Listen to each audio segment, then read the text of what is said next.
Lipulin ang buong angkan ng Jayang, walang ititirang buhay. Bilis, may mga mapanghimasok.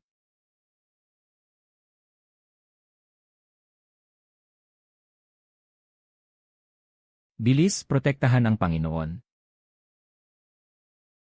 Aking kabiyak, sino ba talaga ang mga mapanghimasok na ito? Aking kabiyak, ipapaliwanag ko sa iyo ang lahat mamaya. Bilis, magtungo tayo sa dambana ng mga ninuno. Aking hipag. Sina Biwan at Ur ay mga sanggol pa lamang. Kailangan natin silang mapangalagaan. One. Kailan babalik si Chengi? Kung narito lamang siya, makakaya pa natin silang pigilan ng panandalian. Ang sinabi lamang ng aking kabiyak ay may hinarap siyang agarang usapin. Hindi niya sinabi kung kailan siya babalik.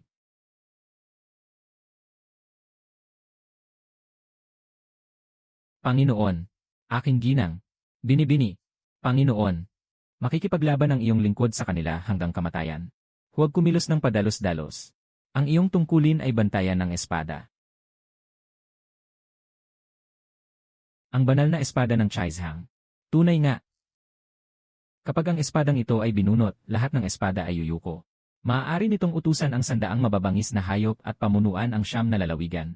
Tanging ang dugo lamang ng ating angkan ng Jayang ang makakakontrol nito. Napakalakas pala ng espadang ito. Kuya, bakit hindi mo hawakan ang espadang ito? Upang itaboy ang mga mapanghimasok na ito. Hindi maaari. Ang espadang ito ay matagal nang isinumpa. Kung pipiliting gamitin ang kapangyarihan nito, ang may hawak ay tiyak na mapapahamak sa ganti ng kapangyarihan ng espada. Kung gayon, ano ang dapat nating gawin? Ang taming paraan sa ngayon ay selyuhan ito gamit ang sutlang langit. At saka na lamang maghanap ng paraan upang masira ang sumpa. Wala nang oras para magpaliwanag. Kunin mo ang espada at umalis na kayo agad. Ang mga mapanghimasok na ito ay tiyak na naparito para sa espadang ito. Aking kabiyak, dalhin mo ang espada. Umalis na kayo, bilis. Ipamana mo ito kay Ur sa hinaharap. Aking kabiyak. Kuya, mananatili ako upang tulungan ka. Dugo mo. Ihatid mo ang aking ginang, ang binibini, at ang mga bata sa lihim na daanan. Ipinapangako ng iyong lingkod na ipagtatanggol ang ginang hanggang kamatayan. Ang binibini. At ang dalawang munting Panginoon. Tayo na, aking hipag. Aking kabiyak. Umalis na kayo.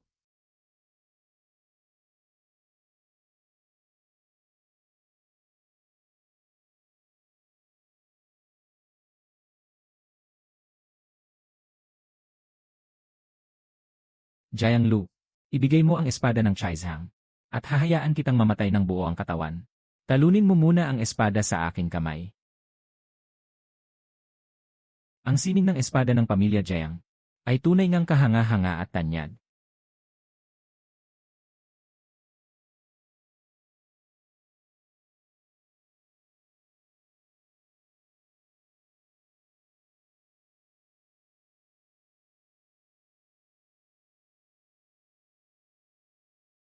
Hindi maganda ito. Nawasak ang lihim na daanan. Ano? Mag-isip ako ng ibang paraan. Wala na kayong matatakasan. Kung gayon, babalik tayo upang makipaglaban at mamatay kasama si Kuya. Hayaan mong gumawa ang iyong lingkod ng madugong daan upang makatakas. Bakit kayo bumalik? Nawasak ang lihim na daanan. Wala na kaming mapupuntahan. Kung gayon, sabay-sabay tayong makipaglaban palabas. Narito na ang lahat. Ibigay ninyo ang Chaizhang. Baka sakaling maawa ako at hayaan kayong mabuhay. Nais mo ba ang Chaizhang? Kung gayon, ipapakita ko sa iyo ang kapangyarihan nito.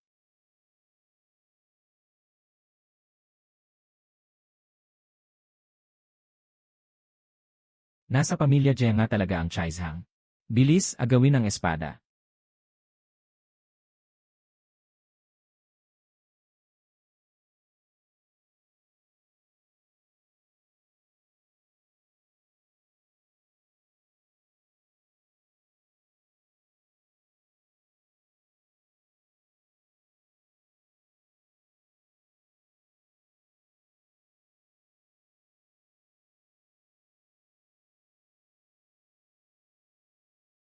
Kuya, ang iyong buhok. Aking kabiyak. Ang pagpilit na gamitin ito ay nagdudulot ng ganti mula sa Chaizhang. Kung gagamitin mo pa ito ng isang beses, tiyak na malalagay sa panganib ang iyong buhay. Sumugod muli. Aking kapatid, huwag mo nang gamitin. Huwag mo nang gamitin. Aking kabiyak.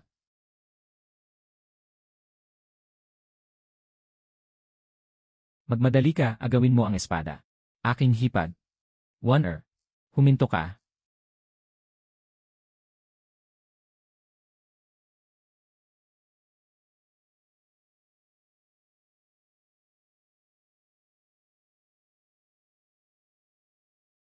Aking kabiyak. Paano ito nangyari? Paano naging ikaw ito? Xiao Chenyi. Paano ito nangyari? One. Ibigay mo sa akin ang espada. Walang mangyayaring masama sa'yo. Bakit? Bakit mo ito ginawa? Bakit? Siyempre, para sa Chaizhang na hawak mo. Nakipagkapatiran ka sa aking kapatid. Pinakasalan mo ako. Para lamang sa banal na espada ng Chaizhang. Kung hindi dahil sa Chaizhang na nakatago sa pamilya Jiang, wala naman talaga tayong ugnayan. Xiao Chenyi, napakasama at napakalupit mo. Ang mga taon ng ating pagmamahalan ay pawang kasinungalingan lamang, tunay na nakakatawa.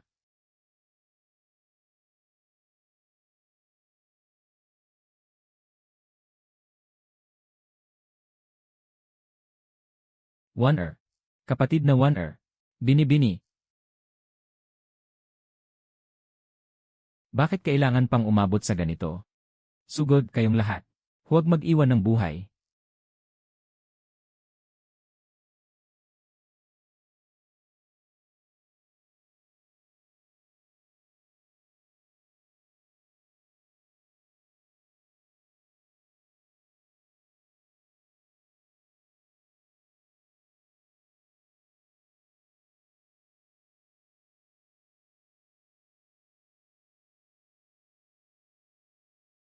Huwag mong patayin si Biwan. Ang sarili kong anak. Siyempre ay hindi ko papatayin.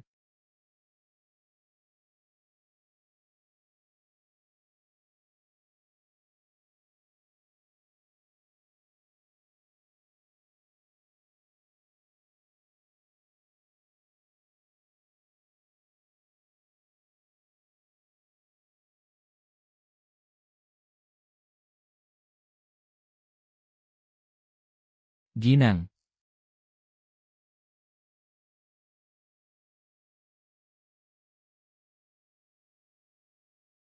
Xiao Chenyi. Mamatay ka sana ng kalunos-lunos. Nasakop ng pamilya Jiang ang Chaizhang ng mahigit 300 taon. Panahon na para mapunta ito sa iba.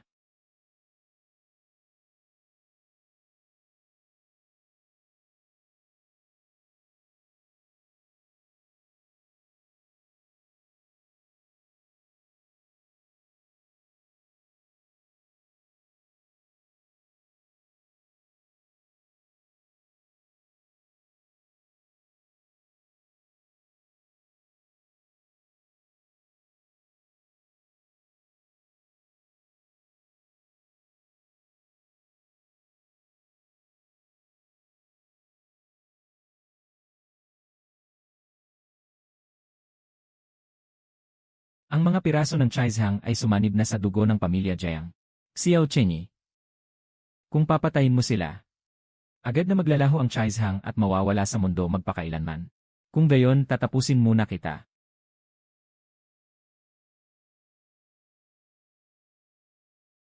Magmadali kayo at hanapin ang ikatlong piraso ng Chaizhang. Kapag hindi niyo ito nahanap, ibigay niyo ang inyong mga ulo sa akin. Masusunod.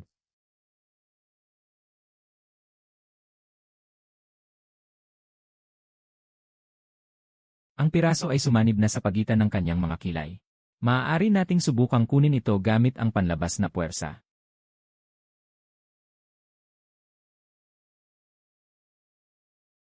Panginoon, balutin mo agad ito ng sedang tsensi. Dahil hindi ito makukuha sa pamamagitan ng puwersa. Dalhin muna natin ang bata pabalik at bantayan siyang mabuti. Masusunod.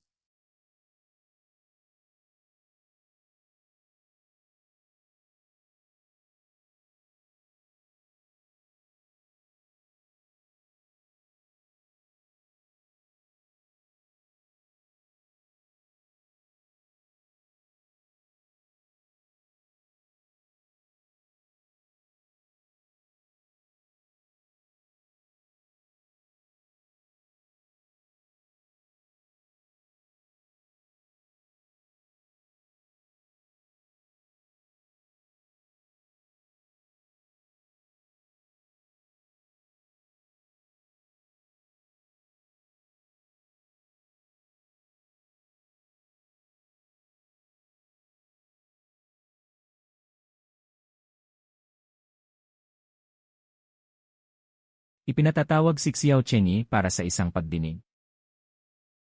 Ano ang sinabi mo? Nabasag na ang Chaizhang. Tugon sa kamahalan. Matapos mabasag ang Chaizhang, ang dalawang natitirang piraso ng jade ay sumanib na sa kaluluwa ng dalawang sanggol. Ang huling piraso na lamang ang hindi pa natutukoy kung nasaan. Nabigo ang inyong kapatid sa kanyang tungkulin. At binigo ang inyong banal na utos. Beili Yuan, pumunta ka at tingnan mo. Masusunod. Mag-ingat kayo, guro. Pinoprotektahan ng mahiwagang jade ang kanyang Panginoon. Ang sapilitang pagkuha nito ay tiyak na magdudulot ng ganti. Maraming salamat sa paalala, ikapitong prinsipe. Alam ng iyong lingkod ang kanyang limitasyon.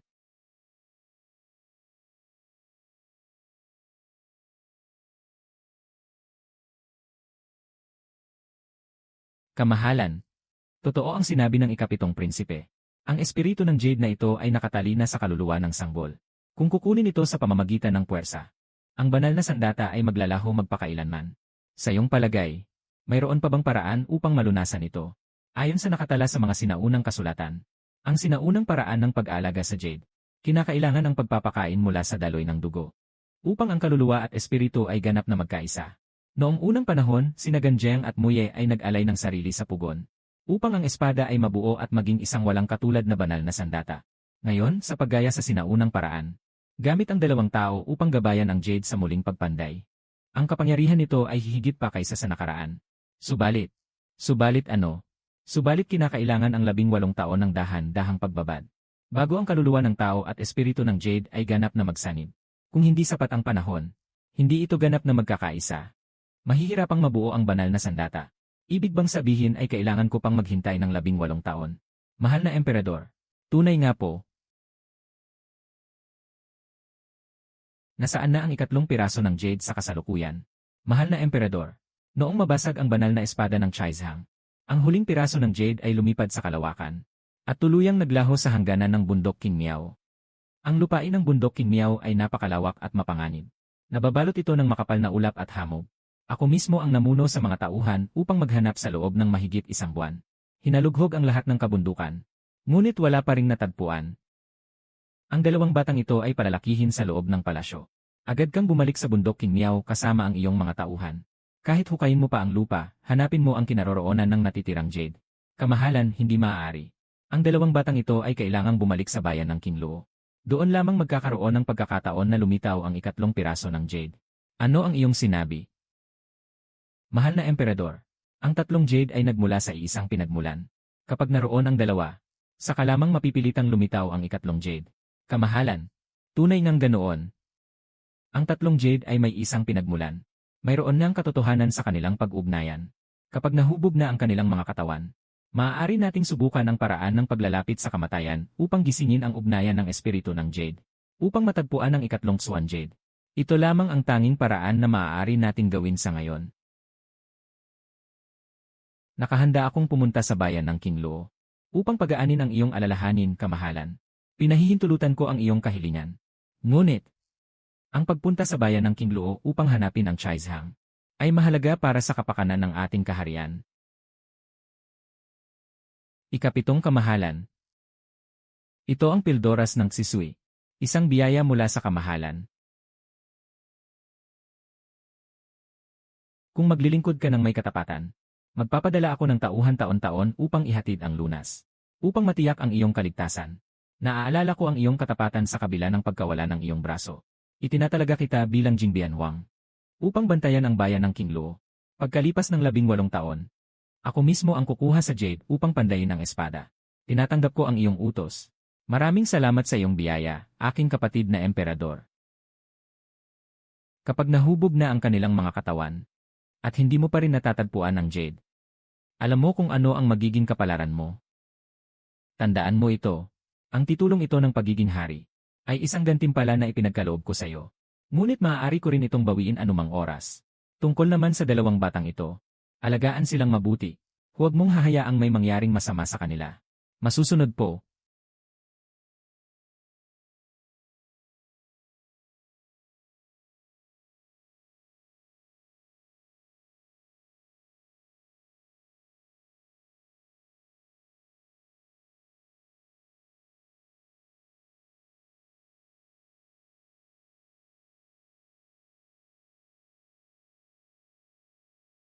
Dalhin ang binibini pabalik sa kanyang silid. Paglingkuran siya ng maigi. Itapon ang hayop na ito sa imbakan ng panggatong. Panatilihin siyang isang hamak na alipin. Basta't huwag lang siyang mamatay, ayos na yon.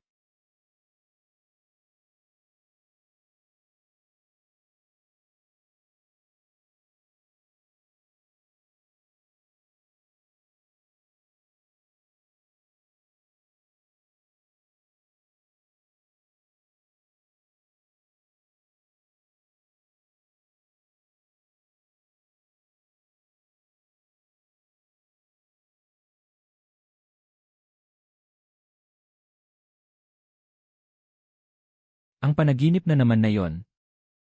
17 taon na. Gabi-gabi akong binabagabag nito ng walang humpay.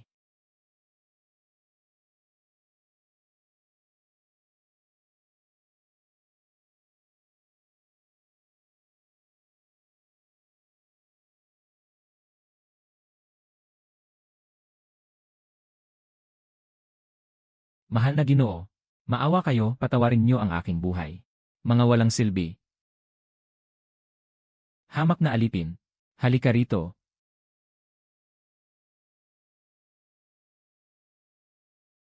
Munting Panginoon, pulutin mo iyan.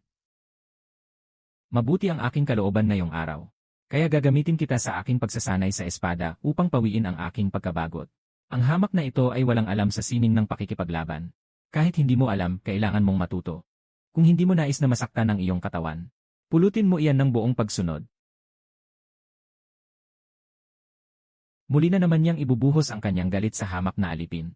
May magandang palabas tayong mapapanood. Likas na mababa ang kanyang uri. Karapat-dapat lamang siyang hamakin. Pagbibigyan kita ng 3 tira. Sige, umatake ka. Walang silbi. Bakit nakatayo ka pa rin dyan at natutulala? Tanggapin mo ito.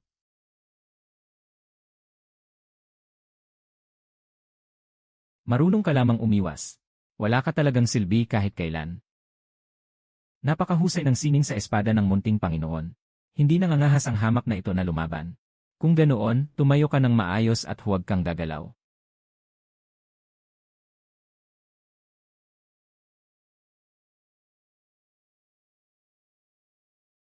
Tumakbo ka. Bakit hindi ka na umiiwas ngayon?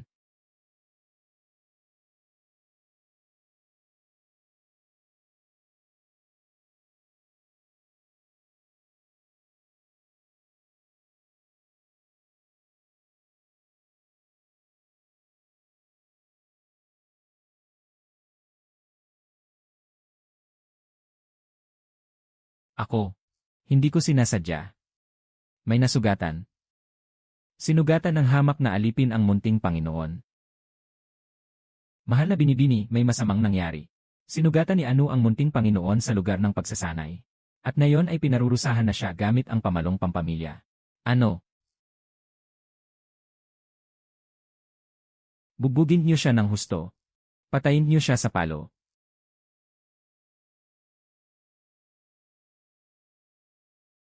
Ina. Gising na si Hueren at wala na siyang panganib. Pakiusap, patawarin niyo si Anu sa pagkakataong ito. Patawarin siya. Ang hamak na aliping ito ay nangahas na saktan ang aking anak. Paano ko siya mapapatawad ng ganoon na lamang? Bugbugin niyo siya ng husto. Ina. Kung ipagpapatuloy ninyo ang pagpalo sa kanya, mamamatay siya sa bugbog. Kung mamatay siya, walang kwenta yon. Siya ay isa lamang hamak na alipin. Ang kanyang buhay ay parang sa aso't pusa lamang na walang halaga. Bugbugin niyo siya ng husto. Patayin niyo siya sa palo.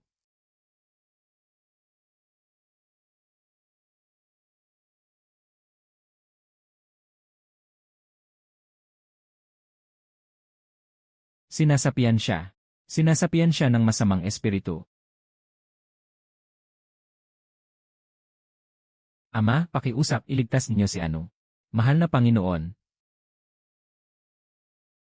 Ang hamak na aliping ito ay sinasapian ng masamang espiritu.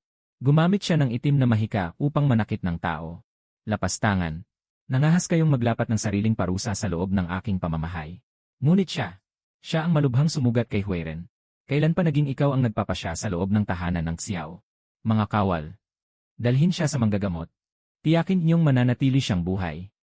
Ama, mauuna na pong umalis ang inyong anak.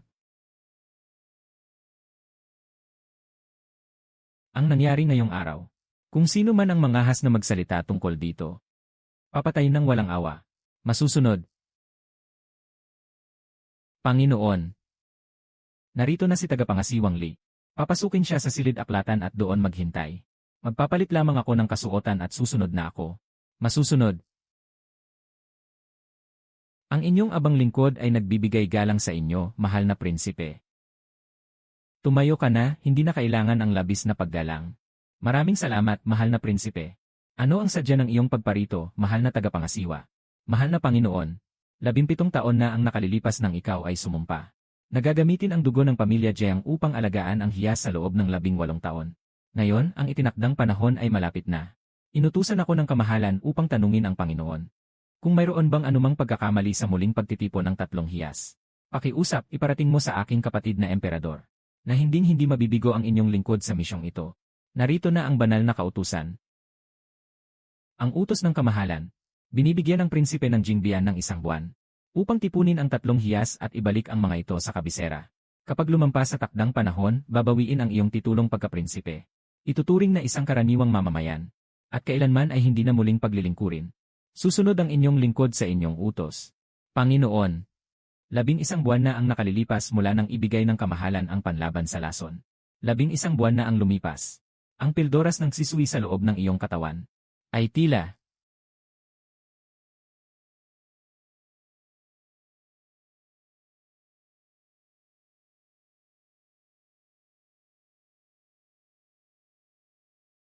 noong araw na ang hamak na aliping iyon ay malapit ng mamatay. Kusa siyang pinrotektahan ng pulang hiyas. Agad na tumugon at umalingaw ang lunti at asul na hiyas. Ngayong nahubog na ang katawan ng hamak na aliping iyon, maaari na nating subukan ang paraan ng paglapit sa kamatayan, upang gisingin ang pakikipag-ugnayan ng espiritu ng hiyas. At mahanap ang 2 hiyas, ang itim na hiyas. Bagaman makapal ang masamang hangin sa gulod ng Zenyao, ngunit napakalakas ng enerhiya ng lupa rito. Kapag nagsama-sama na ang 3 hiyas, muling mapapanday ang banal na espada ng Chaizhang. Sa oras na yon, ang buong lupain ay mapapasailalim na sa aking kapangyarihan. Zhao Tong. Narito ang inyong lingkod. Dalhin ang hamak na aliping iyon sa gulod ng Zenyao. Masusunod. 17 taon. Panahon na upang tapusin ang lahat.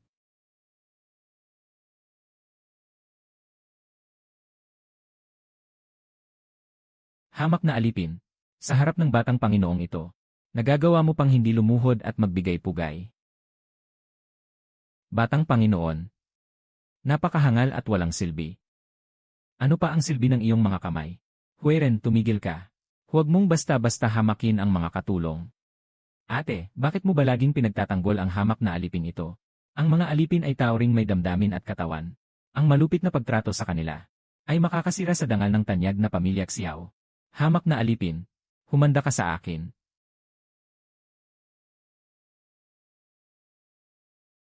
Ano, tumayo ka na riyan.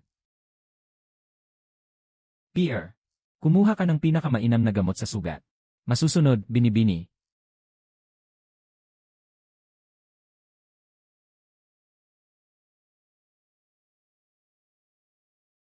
Binibini. Mababa lamang ang aking katayuan. Marumi ang aking mga kamay. Hindi na kailangang mag-abala pa ang mahal na binibini. Huwag kang malikot. Hindi pa ganap na gumagaling ang iyong mga sugat. Hindi mo dapat pinipilit ang iyong sarili na magtrabaho. Binibini. Maging maingat ka sa iyong mga salita at kilos sa hinaharap. Iwasan mong masangkot sa anumang gulo. Maraming salamat, binibini. Hamak na alipin. Hinahanap ka na ng katiwalang Zhao sa kung saan-saan. Bumalik ka na agad sa imbakan ng panggatong. Katiwalang Zhao. Hamak na alipin. Iniuutos ko sa iyong pumunta sa gulod ng Zenyao upang manguha ng panggatong na may pulang guhit. Dapat kang makakuha ng 1 pasan bago matapos ang araw na ito. Kung hindi, huwag ka nang magtangkang bumalik pa. Gulod ng Zenyao. Bakit? Nagagawa mo bang sumuway sa utos ng iyong Panginoon? Hindi ko po magagawa iyon.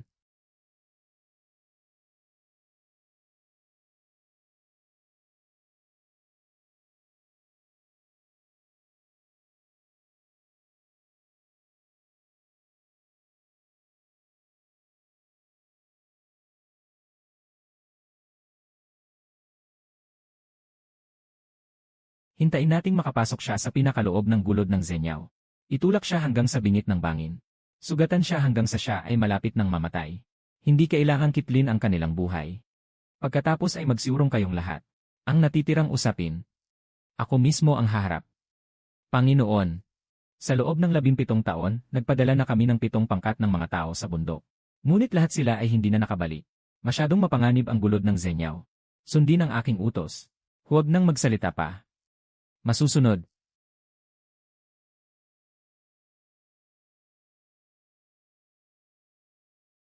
Napakahiwaga ng lugar na ito.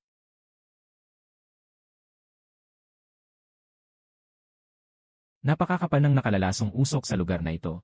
Paano magkakaroon ng pulang kahoy dito?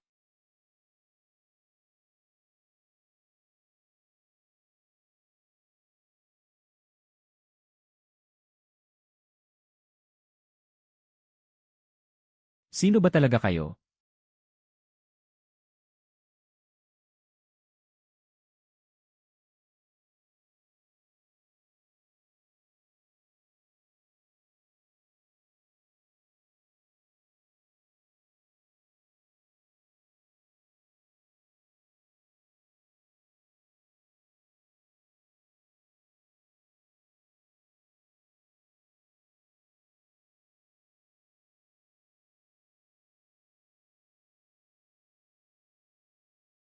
Sinabi ng Panginoon na panatilihin siyang buhay. Huwag siyang hayaang mahulog sa bangin. Huwag kayong lalapit. Kapag lumapit pa kayo, tatalon ako.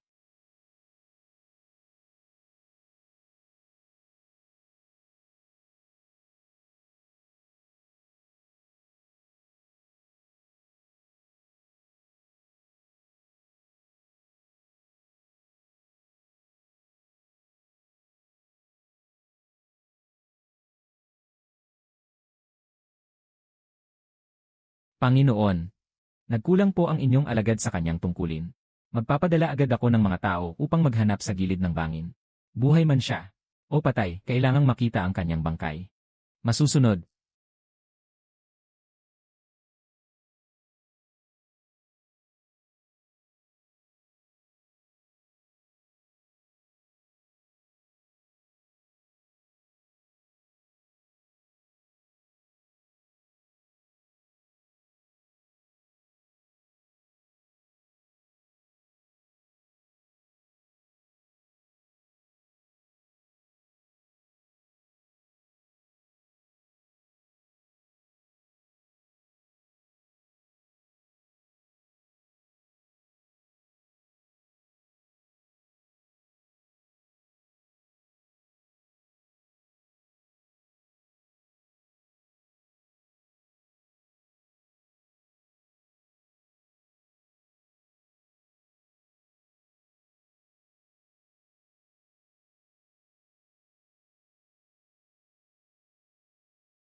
Siya nga, ang ina po ng pamilyang Jeang.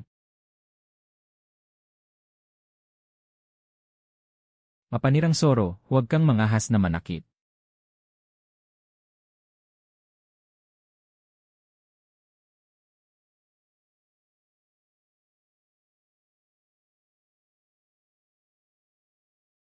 Sino po ba talaga kayong dalawang nakatatanda? Ang abang pa rin ito ay dumarating at umaalis na parang hangin. Tinatawag ako ng mundo na Daoist Feng Feng. Amitabha. Ang abang monghing ito ay malaya na sa lahat ng makamundong pagnanasa. Ako si Monghing Kongkong. Tiyak na kayong dalawang nakatatanda ang nagligtas sa akin. Nagpapasalamat po ang inyong nakababata sa pagliligtas sa aking buhay. Ang gamot na ito ay makapagpapagaling ng iyong mga sugat sa loob. Alam mo ba na may pasan kang tadhana? Ang imposibleng sitwasyong ito ay kailangang ikaw mismo ang tumapos. Ako po ay isang mababang alipin lamang. Nakasing halaga lamang ng alikabok. Paano ako magkakaroon ng tadhana? Malamang na nagkakamali po kayo ng taong tinutukoy. Ang pagkahulog mo sa ilalim ng napakalalim na banging ito ay hindi isang aksidente. Ito ay itinakda ng langit. Ngayong araw, ipapasa naming dalawa sa iyo ang lahat ng aming natutunan sa buong buhay namin. Sa loob ng 7 araw, kailangan mo itong maunawaan at mapag-isa. Kung hindi, ang iyong mga ugat ay mapupunit at ikaw ay mamamatay. Hindi po maaari ang bagay na ito. Mabuti pang humanap kayo ng ibang mas karapat-dapat. Wala po akong kahit kaunting kaalaman sa sining ng pakikipaglaban. Paano ko makakayanan ang ganitong kapalaran? Bata. Ito ang iyong tadhana. Huwag mo itong takasan. Ito ba ay isang pagkakataon upang isugal at baguhin ang iyong tadhana laban sa langit? O babalik ka ba sa pagiging isang langgam na hinahayaang tapakan at hamakin ng iba? Ikaw ang magpasya para sa iyong sarili. Ano naman ang mapapala ko kung babalik ako? Araw-araw na lamang akong aasa sa kanilang mabuting loob. At hahayaang utusan at sigawan ng kahit sino. Ang mabuhay ng mas mababa pa sa isang damo. Kahit saan man lumingon, ang buhay ko ay walang halaga. Mabuti pang isugal ko na ito ngayon. CJ, susubukan ko. Sa katunayan, wala naman talagang halaga ang buhay kong ito. Buhay man o kamatayan. Ipinapaubaya ko na sa pasya ng langit. Kung gayon, sisimulan ko sa pagtuturo sa iyo ng paraan ng paghinya ng mga Taoista. Umupo ka ng nakakrus ang mga binti. Pagsasamahin naming dalawa ang aming kapangyarihan upang maging isang tunay na enerhiya. At ipapasok ito sa daloy ng iyong enerhiya. Tandaan, sa loob ng 7 araw. Kailangan mong gabayan ang panloob na lakas na ito patungo sa iyong dantian. Upang ito ay mapangalagaan at mag-isa. Ang kaunting pagkakamali ay magdudulot ng pagbaligtad ng daloy ng iyong enerhiya na ikamamatay mo. Kapag matatag na ang iyong pundasyon, maaari mo nang gabayan ng enerhiya na umikot sa iyong buong katawan. Upang buksan ang 360 pangunahing daluyan ng enerhiya. At buksan ang 8 mahalagang bahagi ng buhay at kamatayan. Sa maikling panahon, mailalabas mo ang pinakamataas na lakas ng pakikipaglaban sa sining ng martial arts. Ngunit ang paraang ito ay isang ipinagbabawal na sining upang piliting lampasan ang iyong hangganan. Maliban na lamang kung nasa bingit ng kamatayan, huwag itong bubuksan kailanman. Pagkatapos nito, nakasalalay na sa kanyang sariling kapalaran ang lahat. Amitabha.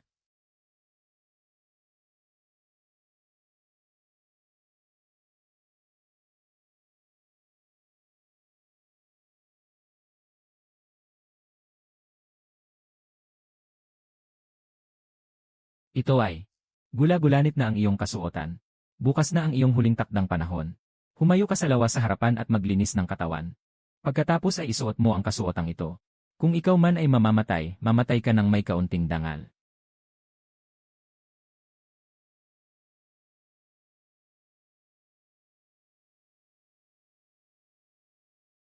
Ang mga malalalang sugat ay tuluyan ng gumaling.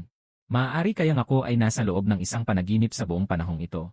Maging panaginip man ito o katotohanan. Ang tagumpay o kabiguan ay nakasalalay sa pagkakataong ito.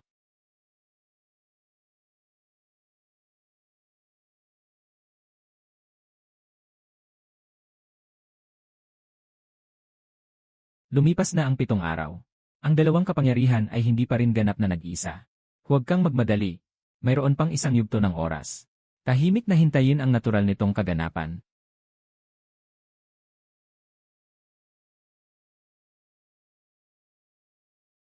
May kakaibang nagaganap doon. Iulat agad ito sa Panginoon. Ang iba ay sumunod sa akin upang mag-imbestiga.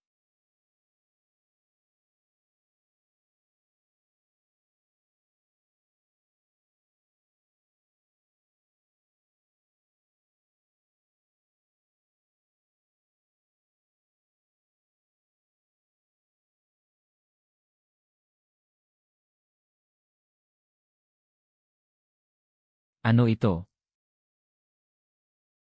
Panaginip pa rin ba ito? Ngunit bakit tila napakatotoo nito? Hindi nga namatay ang hamak na aliping ito. Mga kapatid, sugod. Ito ang kanyang sariling tadhana at karma. Hindi tayo dapat makialam. Nararapat na tayong umalis.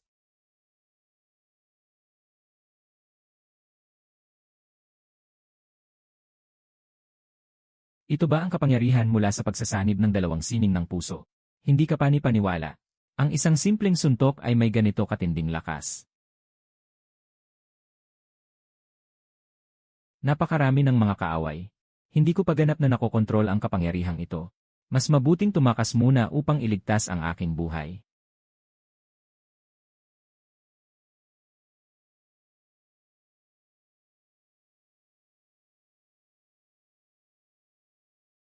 Tila nahulog ako mula sa lugar na ito. Kung aakyat ako sa tuktok, mararating ko ang gulod ng Zenyao.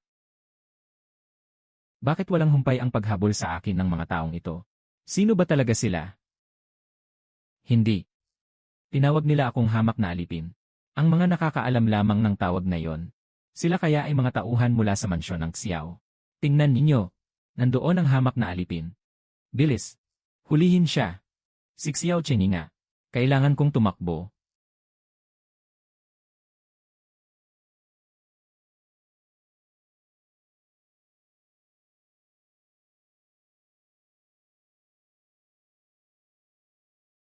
Sa gitna ng panganib, nagawa kong tumalon ng ganito kataas. May isang kuweba rito. Pumasok muna ako sa loob upang magtago. Ang kuwebang ito ay nababalot ng isang mahiwagang harang. Tila hindi ito mabubuwag sa pamamagitan ng lakas lamang. Kailangan kong mahanap ang pinagmumulan ng kapangyarihan ng harang na ito. Heto na. Tila nakita ko na ang disenyong ito sa mga sinaunang aklat na binasa ng binibini. Mag-isip ka ng mabilis. Tama. Ito ay dapat na isang harang na nakakandado sa dugo. Ang gumawa ng harang na ito ay gumamit ng sarili niyang dugo bilang pundasyon. Upang mabuksan ito, kailangan ng dugo ng kaparehong lahi. Wala ng oras para mag-atubili. Susubukan ko muna gamit ang sarili kong dugo.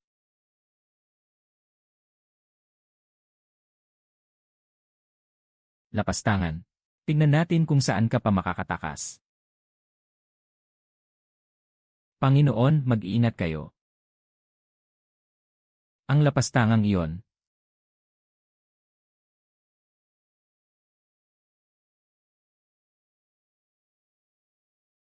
Tila hindi sila makakapasok dito. Kung nagawang buksan ng hamak na aliping iyon ang pintong ito, kaya rin itong gawin ni Biwan. Taglay ni Biwan ang dugo ng pamilya Jiang. At nasa kanyang katawan din ang piraso ng Chaizhang. Tila matagal nang napabayaan ang kuwebang ito.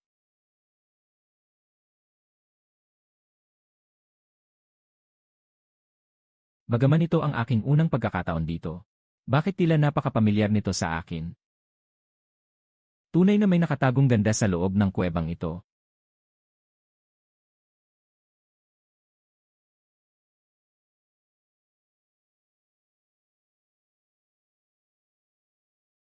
Ang bawat damo at bato rito, ang bawat ihip ng hangin at liwanag ng buwan, ay nananatiling pamilyar tulad ng dati. Ang lahat ng pagtitiyaga at pagsisikap, upang maibalik ang kadakilaan ng kaharian. Sa huli ay mauwi lamang pala sa isang panaginip.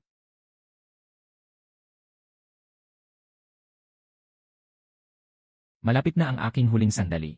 Ipinasya kong isakripisyo ang aking buong kapangyarihan, gamit ang aking sariling dugo bilang daluyan, upang ilatag ang selyadong pormasyon.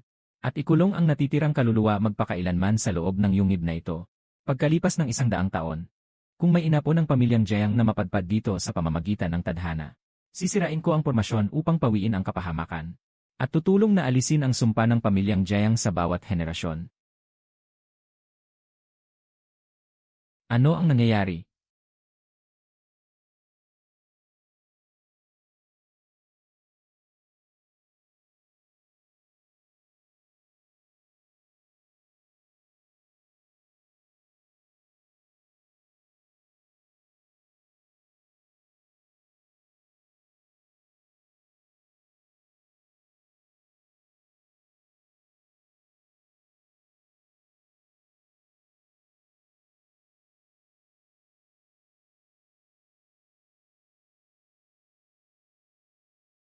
Anong lugar ito?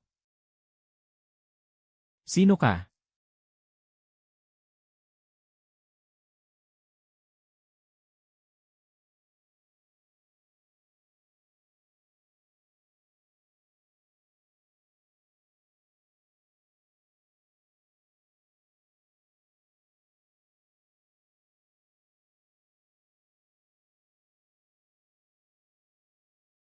Ang sining ng espada ng nakatatandang ito ay tunay na nakatatakot. Hindi ko alam kung anong uri siya ng dakilang nilalang. Ikaw, ano ang gagawin mo sa loobin ng espada?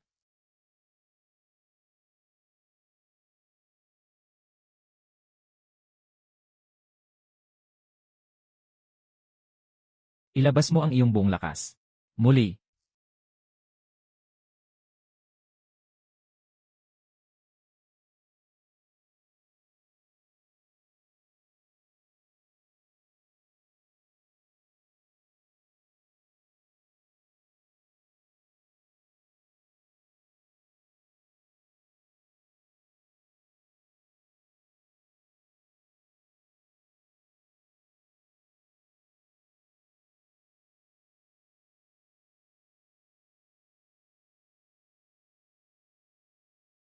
Sapat na.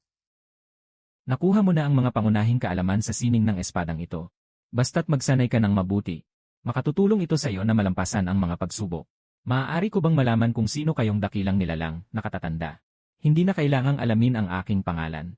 Yayamang ikaw ay isang inapo ng pamilyang Jiang. Dapat mong pasanin ang tadhanang ito. Ang banal na espada ng Chaizhang ay napunta sa dugo ng pamilyang Jiang.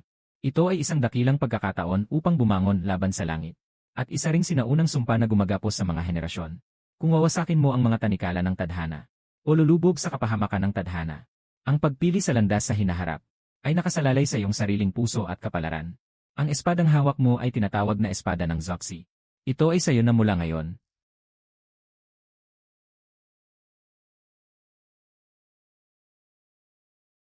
Espada ng Zoxi.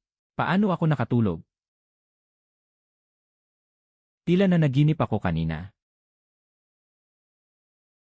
Ang espada sa aking panaginip. Tunay kaya ito? Ang espadang ito ay tinatawag na espada ng Zoxi. Hindi ka pani-paniwala. Itatabi ko muna ito.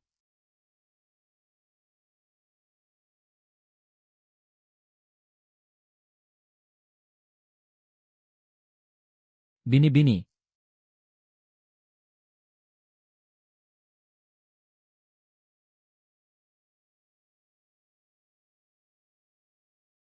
Ano?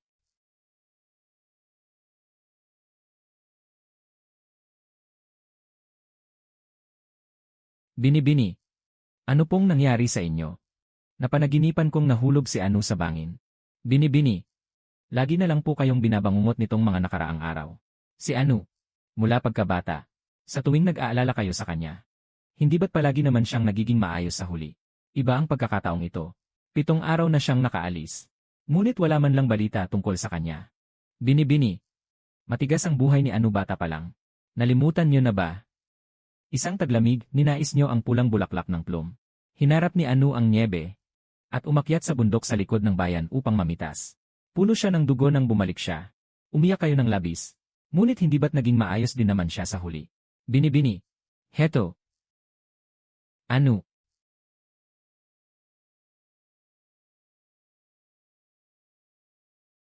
Binibini. Maayos lang ba kayo?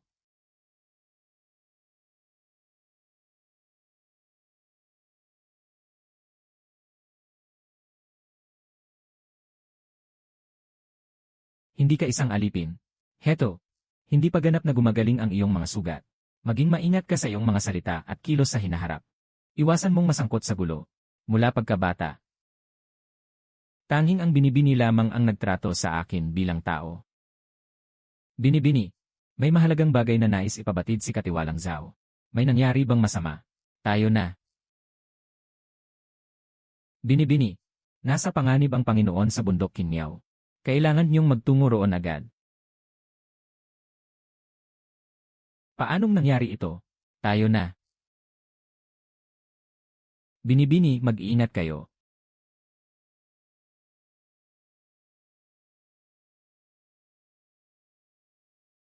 Maupo kayong mabuti, mahal na binibini. Masyadong matarik at mapanganib ang daang ito sa bundok.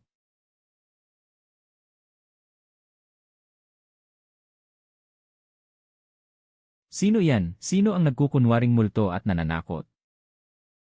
Sino ka ba talaga? Magsalita ka, ano ang kaugnayan mo kay Jiangming? Wala akong kilalang Jiangming. Sino ka? Ang makapasok sa lugar na ito. Tiyak na may kinalaman ka kay Jiangming. Ang utang na dugo na iniwan niya, ay ikaw ang magbabayad.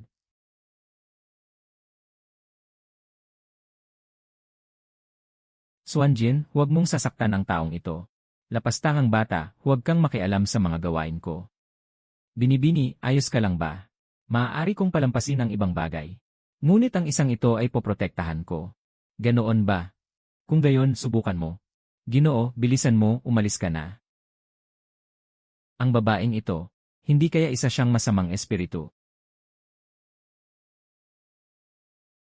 Wala na tayong oras para riyan. Umalis na tayo. Lapastangang bata. Ang batang ito ay may utang na dugo sa akin. Ang mga ninuno niya ang may utang na dugo. Wala siyang kinalaman dito. Ngayon ko lang nakitang nagmalasakit ka ng ganyan sa isang mortal. Huwag mong sabihin na hulog na ang loob mo sa kanya. Hindi mo na kailangang pakialaman ito. Huwag mong kalilimutan ang sinapit ni King Luo.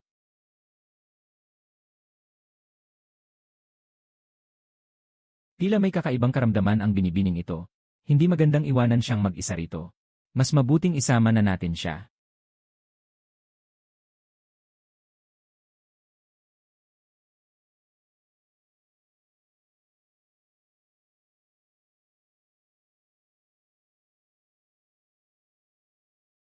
Ama, ayos lang po ba kayo? B1. Nakulong si Anu sa loob ng kuweba. Nilalamon na siya ng nakalalasong usok. Nanganganib na ang kanyang buhay. Ikaw lang ang makakapagbukas ng harang na ito para iligtas siya. Anu. Nariyan siya sa loob. Ama, ano ang dapat kong gawin? Tanging ang iyong dugo lamang ang makakapagbukas ng harang na ito.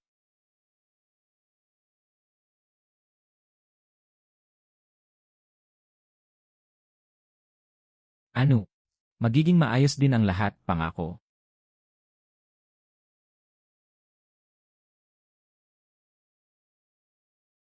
Anu.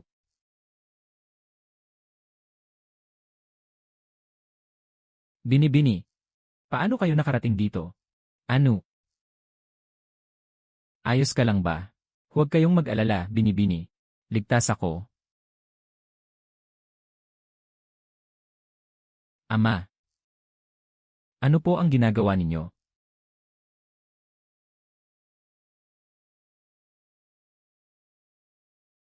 Gaya ng inaasahan, ito nga ang swanyo. Sa wakas, nahanap na rin ang ikatlong piraso ng jade. Hahaha. Ama, anong nangyayari sa inyo? Dakpin siya. Kailangan ko siyang buhay. Tigil. Magsitigil kayo.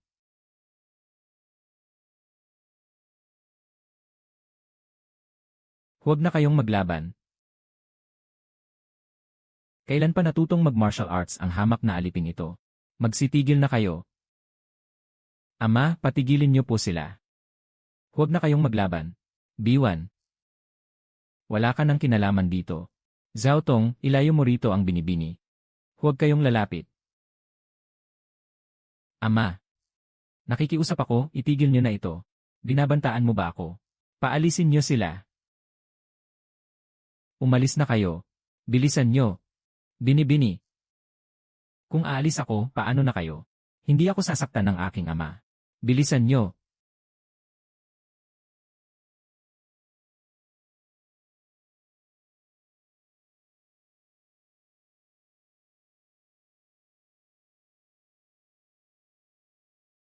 Zhao Tong.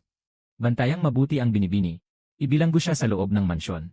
Huwag siyang hahayaang lumabas kahit isang hakbang. Masusunod. Ang iba, habulin sila.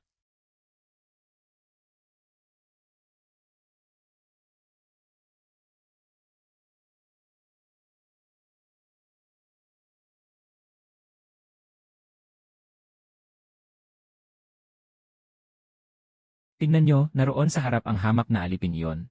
Dakpin siya ng mabilis.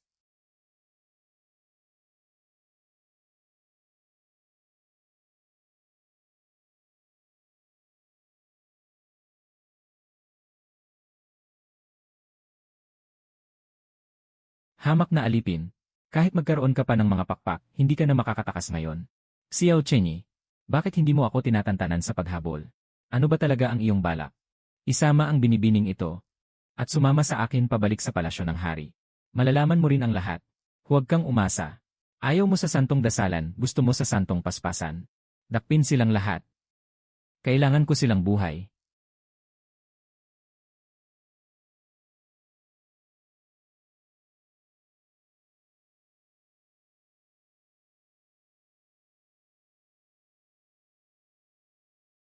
Mga inutil na basura.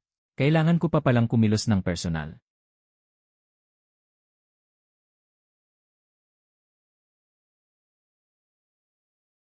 Nag-aral lang ng kaunting hamak na sining ng pakikipaglaban.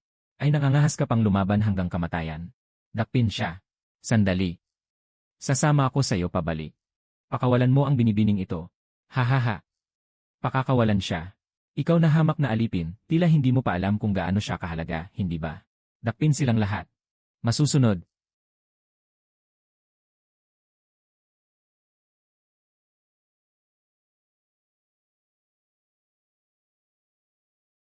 Bilisan mo, sumunod ka sa akin. Bilis, huwag niyo silang hayaang makatakas.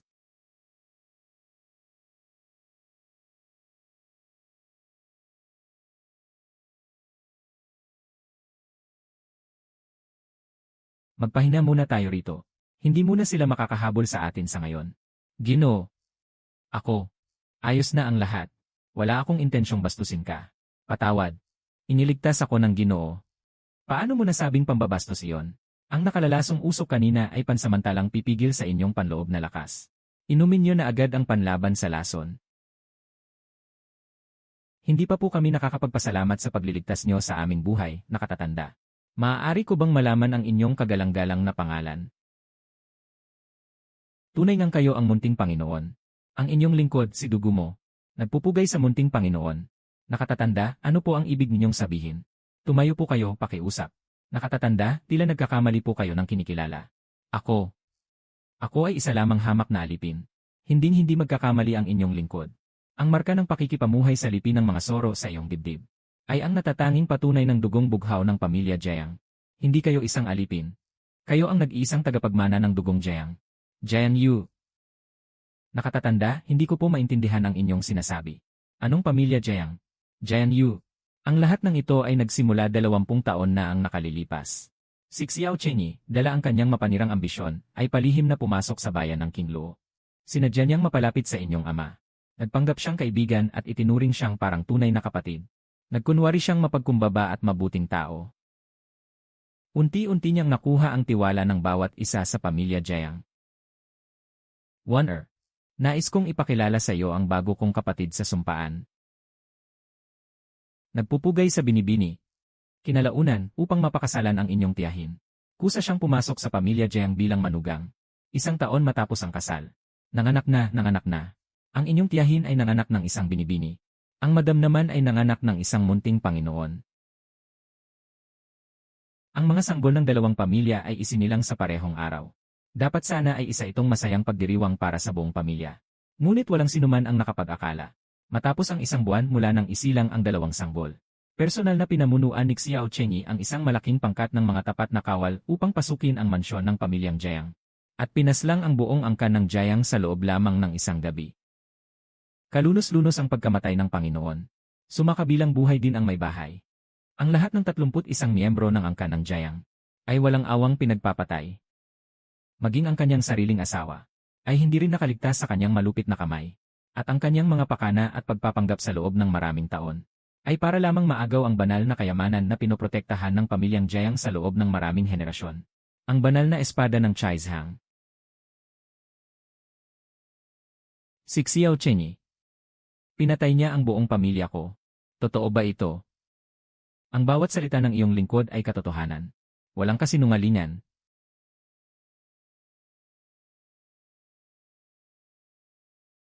Munting Panginoon. Kaya pala ang bangungot na ito ay paulit-ulit na bumabalot sa akin sa loob ng 17 taon. Xiao Chenyi. Noong gabing tupukin ng apoy ang mansyon ng pamilyang Jiang. At maglaho ito sa isang gabi. Paano ka nakaligtas, tiyo mo? Noong gabing iyon, inutusan ng iyong lingkod na ibuwis ang aking buhay upang protektahan ka habang sanggol pa. At itakas ka mula sa kapahamakan.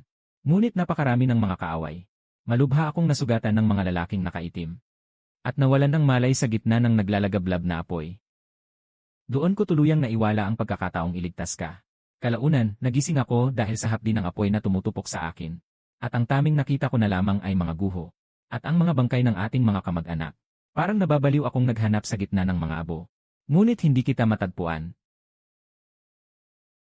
Bagaman mapalad akong nakatakas mula sa apoy, ang aking katawan ay tuluyang nasunog. At nasira ang aking mukha. Tiyo mo. Walang anuman iyon. Nais ko na sanang sumunod sa kamatayan ng aking Panginoon. Ngunit may natitira pa ring pag-asa sa aking puso. Na baka ikaw ay buhay pa. Dahil sa munting pag-asang iyon. Pinilit kong mabuhay sa kabila ng lahat. Sa loob ng 17 taon, nagtago ako sa gulod ng Zenyao. Nagtakip ng mukha at umiwas sa mundo. Namuhay na parang kalahating tao at kalahating multo. Maraming beses na ginalugad ni Xiao Chenyi ang bundok. Ngunit dahil sa nakalalasong hamog ng gulod ng Zenyao, nagawa kong mabuhay hanggang sa araw na ito. Mabuti na lamang at makatarungan ang langit. At hinayaan akong makita kang muli, aking munting Panginoon. Kaya pala hindi ako ipinanganak na isang hamak na alipin. Mayroon akong pangalan. Ako si Jiang Yu. Mayroon din akong pamilya. Ngunit matagal na itong nawasak. Walang silbi ang iyong lingkod. Huli na nang ako ay dumating. Hindi mo kasalanan ito, tiyo mo. Munting Panginoon. Ikaw ang tunay na tagapagmana ng dugong Jiang. At ang tanging nilalang sa mundong ito na may kakayahang humawak sa banal na espada ng Chaizhang. May utang na mahigit 30 buhay si Xiao Chengi sa pamilyang Jiang. Tutulungan ka ng iyong lingkod na singilin ito.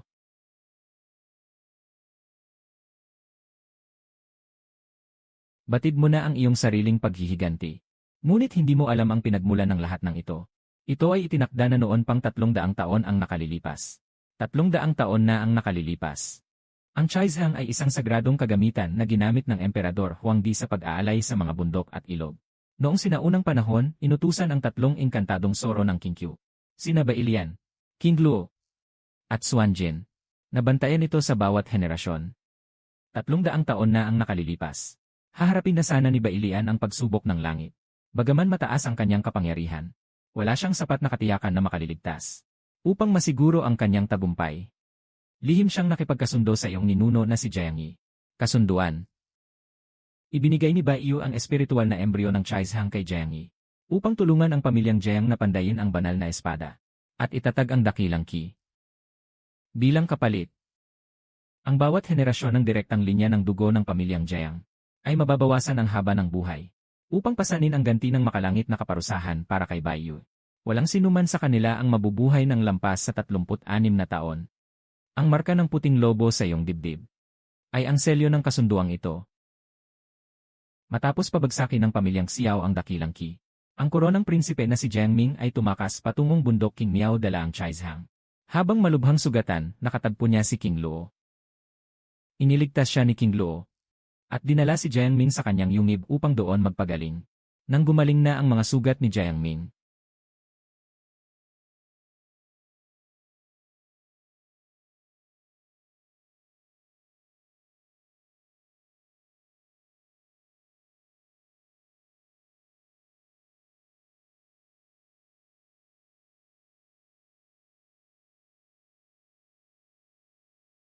tila magaling na ang mga sugat mo, Ginoong Jiang.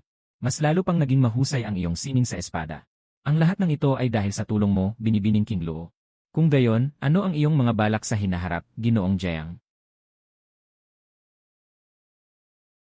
Bagsak na ang aking kaharian at ako'y lagalad. Palipat-lipat at walang patutunguhan. Sa napakalawak na mundong ito, bagaman malawak ang langit at lupa, mahirap makahanap ng kahit isang lugar na mapagpapahingan. Kung gayon, bakit hindi ka na lamang manirahan sa aking yungib ng matagal? Kung hindi mo ito mamasamain, ako, si Jiang, ay lubos na nagpapasalamat dito. Huwag kang mag-alala, binibining King Luo. Hinding-hindi ko gagambalain ang iyong tahimik na paglilinay. Ginoong Jiang, handa ka ba talagang samahan ako sa malalim na bundok na ito habang buhay? Sa libu-libong yugto ng buhay, at sa ganda ng mga bundok at ilog, hindi ko hangad ang buhay na walang hanggan. Ang nais ko lamang ay makasama ka araw at gabi.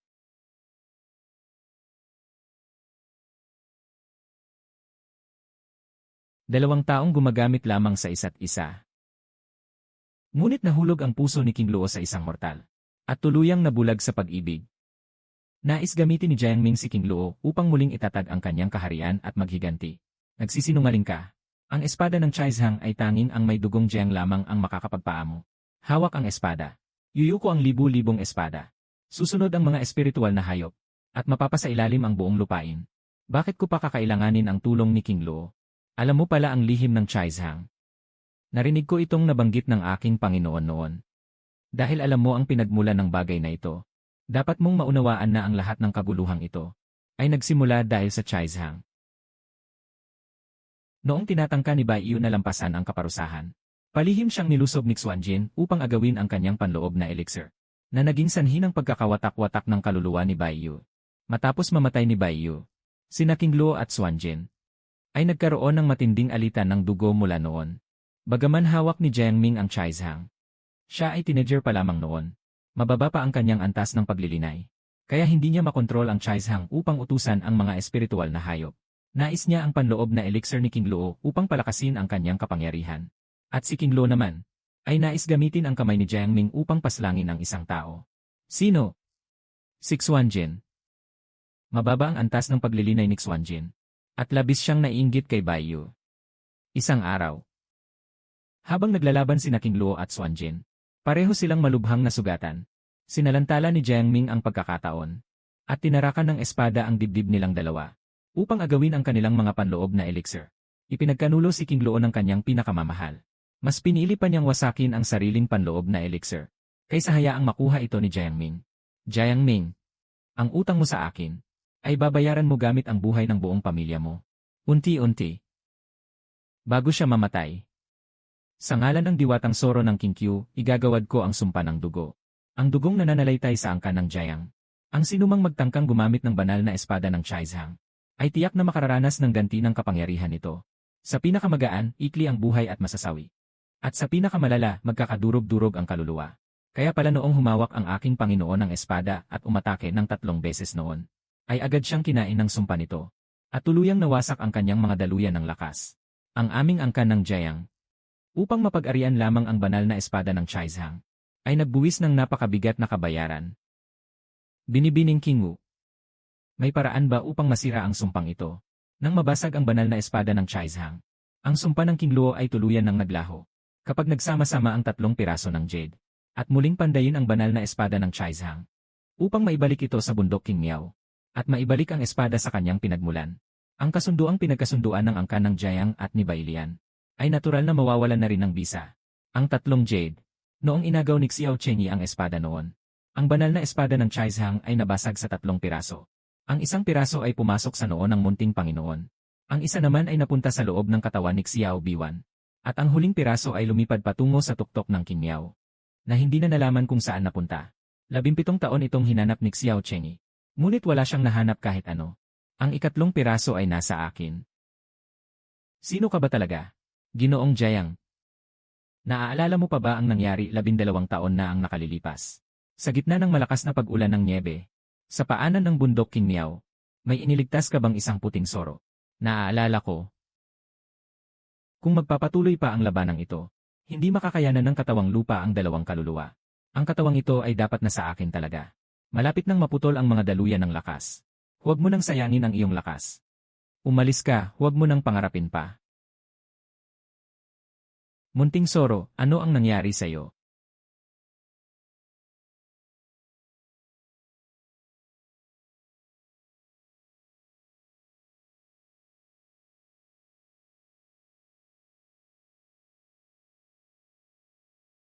Munting Soro, sana ay gumaling ka na agad. Babalik ako bukas para bisitahin ka. Munting Soro, nandito na ako. Munting Soro, nandito na ako. Mukhang magaling na ang Munting Soro. Ang puting Soro na iyon ay ako. Kayo ang aking tagapagligtas, Ginoong Jiang. Hinding-hindi ko kayo papahamakin. Ganoon pala ang nangyari.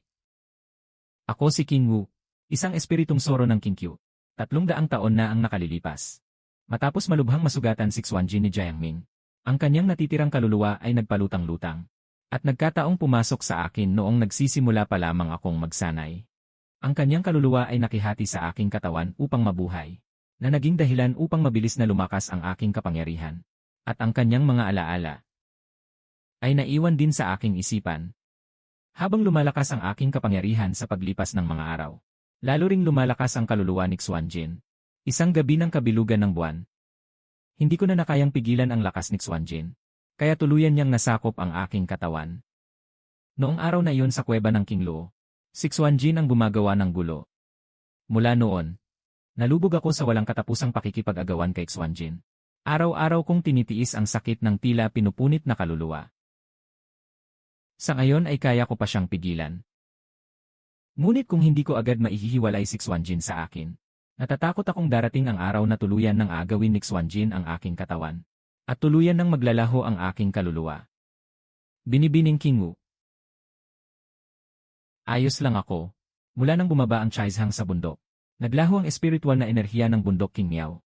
Ang banal na bundok ay naging isang tiwangwang na lupain ng naggangalit na masamang enerhiya. 300 taon na akong nakakulong dito. Hinihintay ang huling daloy ng dugo ng pamilya Jiang. Upang wakasan ang tadhana na ito. Kung gayon, panday nating muli ang Chaizhang. Tutulungan ko si Binibining King Wu na ihiwalay ang nalalabing kaluluwa ni Xuanjin. Upang tapusin ang 300 taon na ugnayang ito. Ngunit tungkol sa pagpanday ng espada. Tiyo mo, mayroon ba kayong plano? Munting Panginoon, mayroon kayong hindi pa nalalaman. Ang inyong lingkod ay inapo ng mga panday ng espada. Ang angkan ng dugo ay nagpanday ng mga espada para sa pamilya Jiang sa loob ng maraming henerasyon. 300 taon na ang nakalilipas. Ang aking ninuno na si Duguyan ay inutusang pandayin ang Chaizhang. Mula noon, ang angkan ng dugo ay naging mga tagapangalaga ng espada sa bawat henerasyon. Ang muling pagpanday ay hindi biro. Kailangan ang pagsasama-sama ng 3 hiyas. At ang pagbabasbas ng banal na kapangyarihan mula sa altar ng pagpanday. Hindi maaaring mawala ang isa man sa kanila. Pagkaraan ng 3 araw, ay ang 18 kaarawan ng munting Panginoon at ng Binibini. Sa oras na yon, maaari na tayong magtungo sa altar ng pagpanday. Ang 3 hiyas ay mahihiwalay na sa kanilang mga taglay. Gamit ang banal na kapangyarihan ng altar ng pagpanday, ay muling mapapanday ang Chaizhang. Sa ngayon, ang pinakamahalagang bagay, ay bago ang pagpanday. Ilabas ang Binibini mula sa mansyon ng mga Xiao. Susubok akong pumasok ng lihim sa mansyon ng mga Xiao ngayon din. Upang ilabas ang Binibini. Munting Panginoon, huwag po kayong magpadalos-dalos. Ang pagpunta roon ay parang pagpapakamatay lamang sa kamay ng kaaway. Ako na ang pupunta. Maaaring hindi makilala ng Binibini si tiyo mo. Lumaki ako sa mansyon ng mga Xiao mula pagkabata. Kabisado ko ang bawat sulok doon. Huwag na kayong magtalo. Ako na ang pupunta. Binibining King Wu. Ikaw. Ako na ang pupunta. Ikaw ang pupunta. Marunong ako ng sining ng paglalaho. Mailalabas ko ang binibini ng pamilya Xiao nang walang sinumang makakapansin. Hindi maaari. Kung pilit na agawin ni Xuanjin ang iyong katawan sa oras na ito, malalagay kayong dalawa ng binibini sa panganib. Huwag kayong mag-alala. Ikinulong ko na siya gamit ang aking kapangyarihan. Hindi na siya makakalabas sa loob ng maikling panahon. Sasamahan pa rin kita. Binibining King Wu. Hindi pa gumagaling ang kanyang sugat.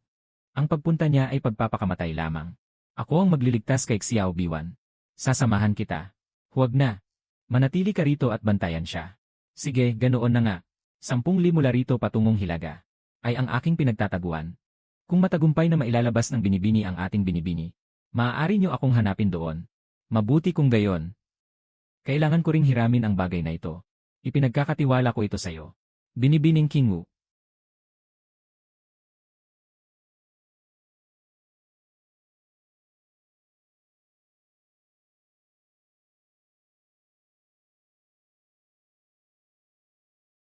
Ano na kaya ang nangyayari kay ano ngayon?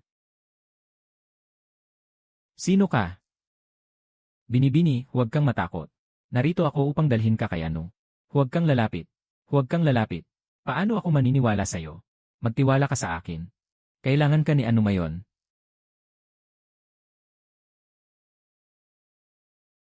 Talaga bang si ano? Dalhin mo na ako sa kanya agad. Hawakan mo ang aking kamay, bilis. Ipaliliwanag ko sa iyo ang lahat ng detalye habang tayo ay naglalakbay. Tayo nang umalis.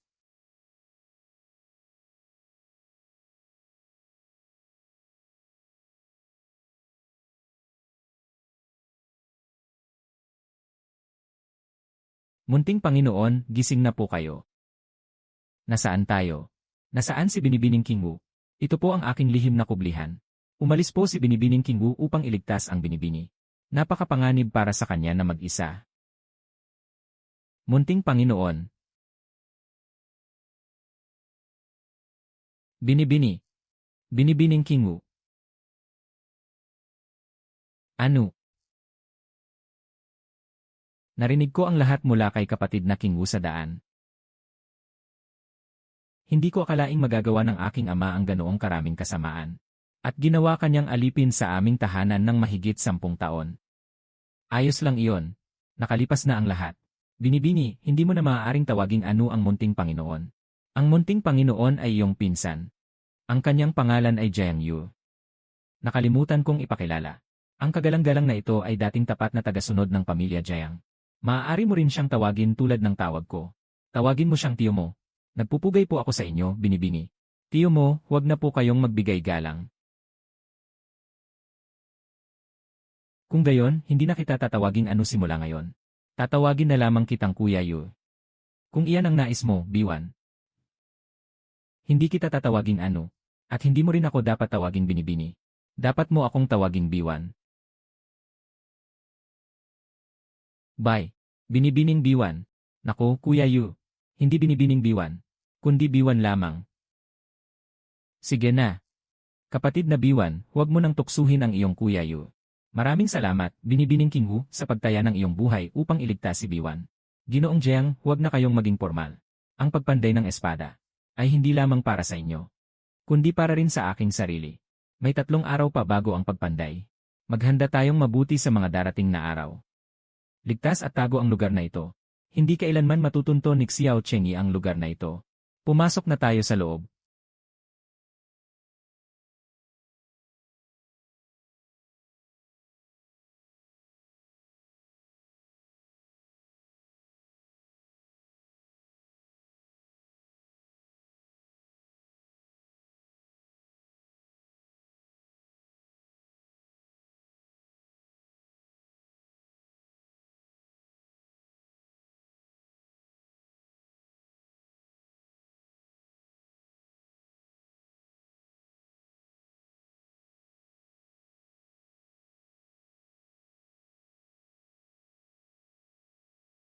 Mahigit 10 taon akong nagpakumbaba at sumunod.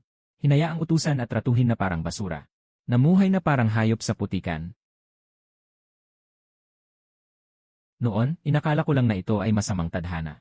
Ngunit ngayong nalaman ko na ang katotohanan. Bawat bahagi ng aking katawan ay tila sinusunog ng sakit ng nakaraan.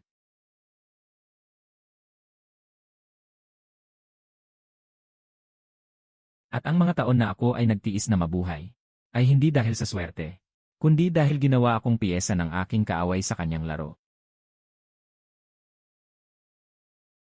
Ama, ina, sa wakas ay nalaman na ng inyong anak. Ang utang na ito sa pamilya Jiang. Tiyak na sisingilin ko ito ng may kasamang interes. Upang bigyang kapayapaan ang mga kaluluwa ng ating pamilya.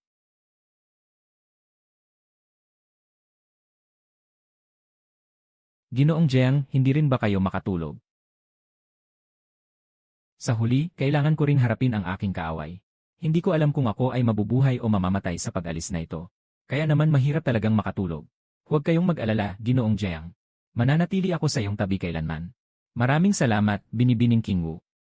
Ngunit ito ay pansariling higanti ng pamilya Jiang. Ayokong malagay ka sa panganib. Ginoo, huwag na kayong lumayo ang loob sa akin. Kung hindi dahil sa inyo 10 taon na ang nakalipas. Malamang ay nalibing na si King Wu sa ilalim ng makapal na yelo at niebe.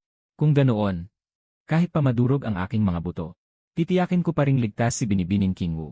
Ginoo, huwag naman kayong magsalita ng ganyan. Makakamit natin ang ating hangarin. At ligtas na makababalik. Kung matutupad na ang aking hiling. Nais kong lisanin ang bayan ng King Luo. Upang makita ang mundo sa labas. Saan ka patutungo, Ginoo?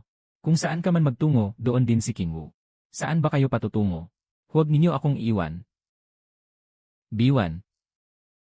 Ang aking kaaway ay ang iyong ama. Hindi mo ba ako kinapupuotan? Mula nang malaman kong pinatay niya ang aking ina. Hindi ko na siya itinuturing na ama. Kuya Yu, gawin mo ang nais mong gawin. Huwag mo nang alalahanin ang aking mararamdaman. Humihingi ako ng paumanhin sa iyong mga pagdurusa, Biwan.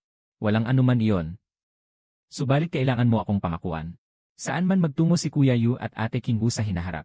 Dapat ninyo akong isama. Siyempre, hindi ko kailanman iwan ang aking kapatid na si Biwan. Magkakasama tayo. Isasama natin si tiyo mo. Lalakbayin ang libo-libong bundok. Tatawirin ang daan-daang ilog. At mamumuhay ng malaya habang buhay.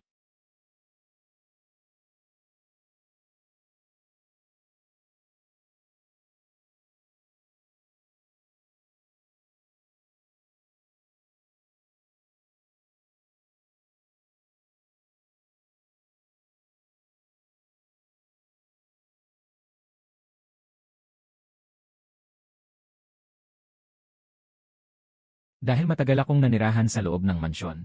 Hindi ko akalaing ganito pala karilag ang pagsikat ng araw sa mga bundok at ilog. Tunay nga. Nagsanay ako sa bundok King Miao ng daan-daang taon.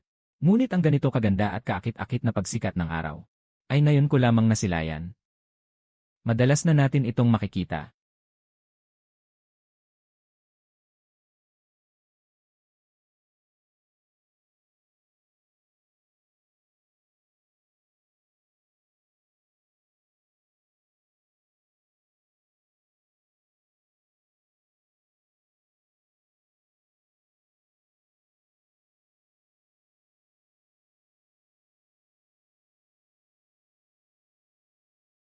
Nagbibigay galang po ang inyong lingkod, kamahalan. Naparito kayo mula sa malayo, kamahalan. Ano po ang maipaglilingkod ko sa inyo? Kung ano ang aking pakay? Siyempre, naparito ako upang tulungan kang mahanap ang banal na espada ng Chaizhang. Huwag na po kayong mag-abala, kamahalan.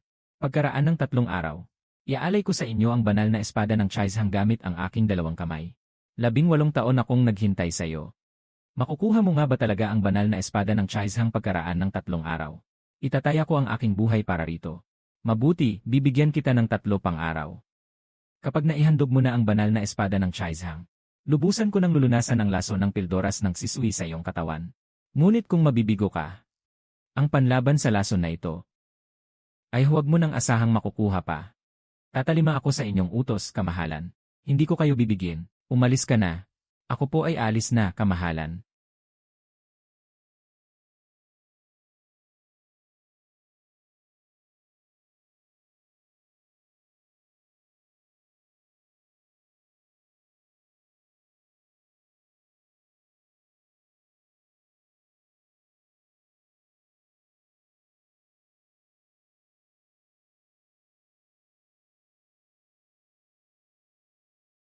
Ito na ang altar ng pagpanday.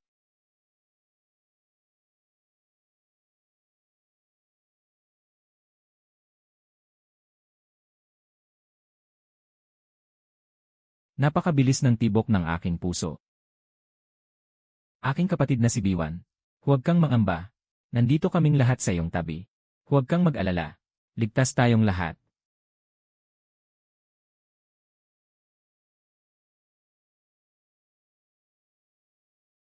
Pasisimulan ko na ang pormasyon ng Sansheng Zuyu. Kapag nagsimula na ang pormasyon, ang 3 hiyas ay maihihiwalay sa inyong mga kaluluwa. Magiging napakasakit ng prosesong ito. Kaya't magpakatatag kayong lahat.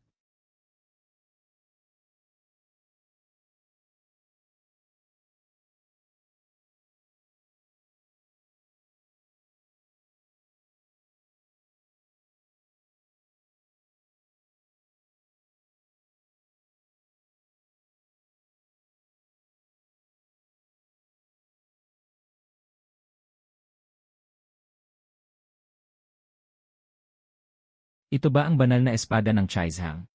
Ha ha ha ha ha. Matapos ang maraming taon ng paghahanap, hindi ko akalaing kusang magtitipon-tipon kayo rito. Nakatipid nga naman ito sa aking pagod. Munting Panginoon, kunin mo na ang espada.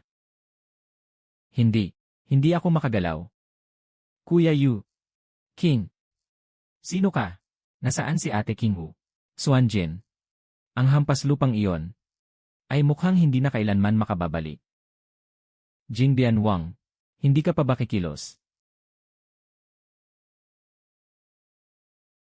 Huwag mo nang ipagpatuloy ang pagkakamaling ito, Ama. Biwan. Huwag mong sisihin ang iyong ama.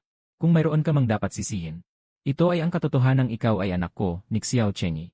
Ama, ano ang iyong gagawin? Bitawan mo si Biwan, Xiao Chengi.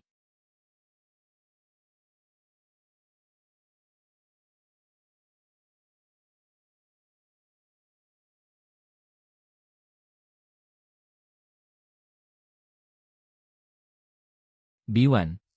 Gawin mo na lang ito para sa aking dakilang hangarin. Hindi. Huwag. Kuya Yu. Xiao Chengi, ano nang gagawin mo?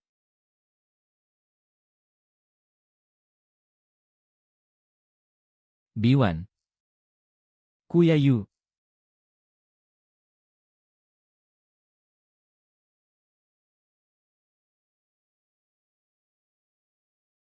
Mahal na Panginoon. Gabi na po. Magpatuloy sa paghahanap. Masusunod. Jingbian Wang. Nais mo bang makuha muli ang Chaizhang? Sino ka? Ang taong makatutulong sa iyo. Nagpapanggap na Diyos o multo. Sino ka ba talaga? Ako si Xuanjin, ang diwata ng tilamsik ng Shokoi mula sa Kingqiu. Inutusan akong magbantay sa bundok King Miao ng 300 taon. At ako rin ang nagmamay-ari ng 3 banal na jade. Ikaw pala yan. Pagkaraan ng 3 araw, ang 3 nagmamay-ari ng jade ay magtitipon sa bundok King Miao upang magpanday ng espada. Nalalaman mo ba? Kahit na mapanday muli ang banal na espada ng Chaizhang, kung walang dugo ng angka ng Jiang, hindi rin ito mapapasa ilalim sa sinuman. Kung pilit mong hawakan ang espada, Ang bagsik nito ang lalamon sa iyo hanggang sa mamatay. Ang paraan ng pagkontrol sa Chaizhang. Kusa ko iyong hahanapin. Kung nais ng Panginoon na makinig, maaari kong ipaalam sa iyo ang tunay na lihim upang mapagharian ang Chaizhang. Pagsasalita. Gagamitin ang dugo at laman ng pinakamalapit na kamag-anak bilang offering. Ialay ang pinakamalapit na dugo't laman. Saka lamang malilinis ang puot at galit ng banal na espada. Upang tuluyang kilalanin ng Chaizhang ang kanyang bagong Panginoon. Ang pinakamalapit na kamag-anak. Tumpak. Ang iyong tunay na anak na si Xiao Biwan. Siya ang pinakadakilang alay na inilaan ng langit at lupa. Ngayon lang tayo nagkaharap. Sa ilang salitang walang kabuluhan. Nais mo na agad akong hikayatin na ialay ang sarili kong anak. Xuanjin. Masyadong mababa ang pagtingin mo sa akin. Ang Panginoon ay matagal nang may dakilang ambisyon na umaabot sa langit. Kailan ka pa nagpakagapos sa kaunting pagmamahal ng pamilya? Kung hindi kayang isakripisyo ng Panginoon. Ang tiyak na walang katulad na Chaizhang na ito. Kahit hawakan mo sa iyong mga kamay. Sa huli mananatili lamang na walang silbing bakal. Isang palamuti lamang sa dingding. Mula noong sinaunang panahon, ang mga nagtatagumpay sa dakilang layunin ay umayapak sa mga kalansay. Dumadanak ang dugo bago mabuo ang paghahari. Ang munting pagmamahal sa anak. Ang ugnayan ng dugo at flesh. Kailanman ay hindi ko iyon pinahahalagahan. Yamang nauunawaan na ng Panginoon.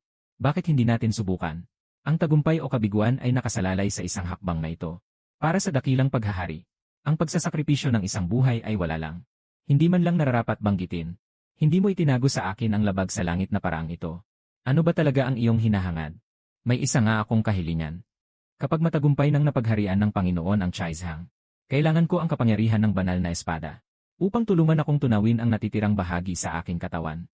Ang natitirang kaluluwa ng matigas na ulo na babaeng iyon. Upang alisin ang malaking panganib na ito sa aking puso. Kung talagang matutulungan mo akong hawakan ang banal na espada ng Chaizhang, ang munting bagay na ito, madali kong maipapangako. Ang Panginoon nga ay napakabilis magdesisyon at matalino. Pagkaraan ng 3 araw, sa altar ng pagpanday, tahimik kong hihintayin ang Panginoon sa paghawak sa banal na espada. Ano nang nangyayari sa akin? Tama nga. Biwan. Kailangang makapunta agad sa mansyon ng mga Xiao.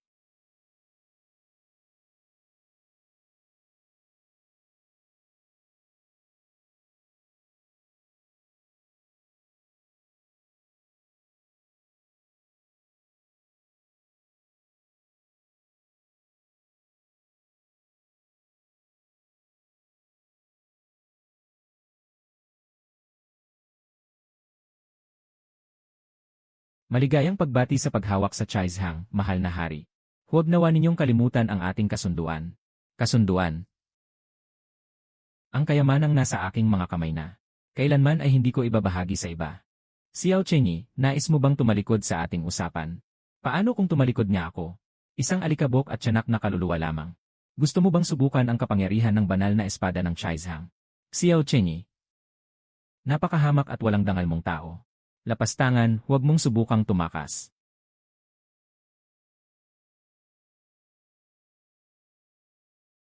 Biwan.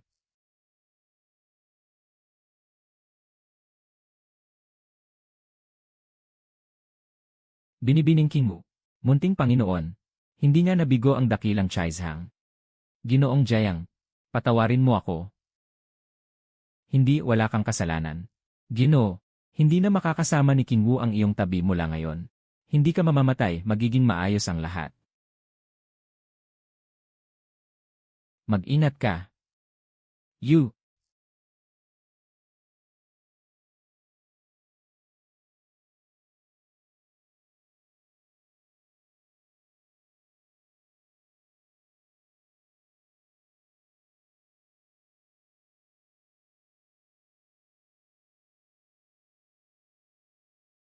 Isang mababang alipin at isang hampas lupang nilalang. Talagang nababagay kayo sa isa't isa. Xiao Chenyi, napakaitim ng iyong sikmura at sakim ang iyong puso. Maging ang sarili mong anak ay hindi mo pinatawad. Aso ka lamang na pinakain ng pamilya Jiang. Wala kang karapatang pangaralan ako. Munting Panginoon, pipigilan ko siya. Umalis ka na. Yee! Hindi mo kilala ang iyong limitasyon.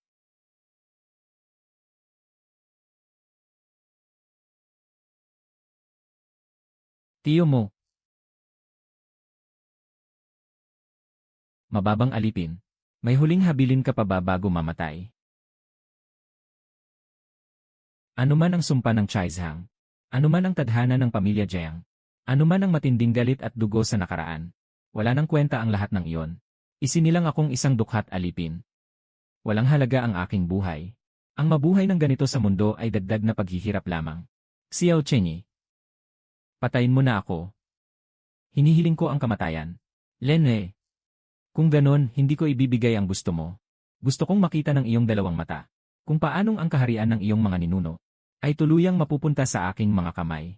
Hahaha.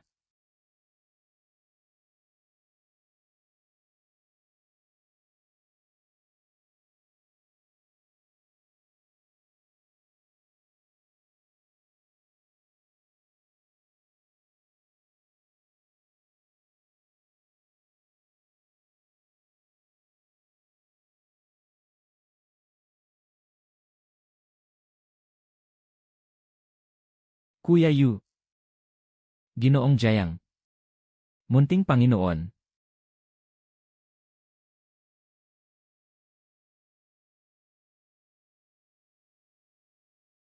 Xiao Chenyi. Dahil hindi mo ako pinatay. Pagsisihan mo ang iyong desisyon. Taglay ko ang dalawang uri ng lihim na kapangyarihan. Kung pagsasamahin ko ito upang piliting patakbuhin sa 360 ugat ng aking katawan, kayang-kaya nitong sirain ang anumang tanikala, upang humiram ng kapangyarihang gumimbal sa langit at lupa. Ngunit ang kapalit ay ang pagtatagpo ng dalawang lakas na wawasak sa aking mga ugat. Sa isang pagkakamali, maaari akong mabaliw at malamon ng kadiliman. At sa huli, madudurog ang bawat ugat sa aking katawan. Mababasag ang aking laman at kaluluwa. At wala ni isang bakas ng aking mga buto ang matitira. Ngunit may maatrasan pa ba ako? Kaysa mabuhay ng parang isang bangkay.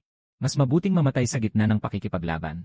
Ano ngayon kung maputol man ang aking mga ugat? Ano ngayon kung madurog man ang aking mga buto? Malamon man ako ng kadiliman. O mamatay man ang aking katawan. Kahit pa matupok ako ng nag-aalab na apoy. O hiwain man ng libu-libong patalim ang aking mga buto. Kailanman ay hindi ako hahakbang paatras.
Pagpuprospekto sa inyo, Emperador.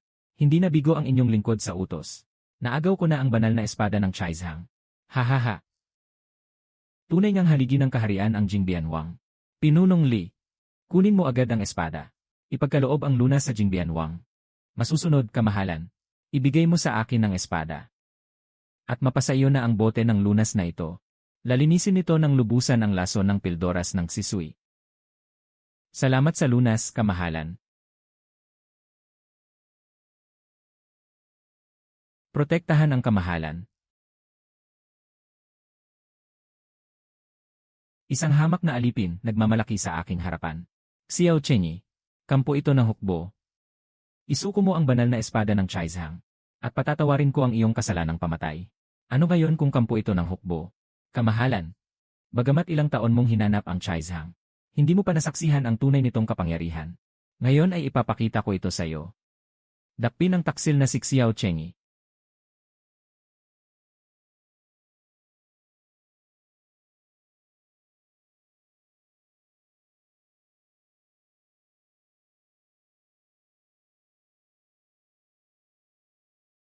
Yumuyukod ang mga banal na nilalang, nagpapasailalim ang buong lupain.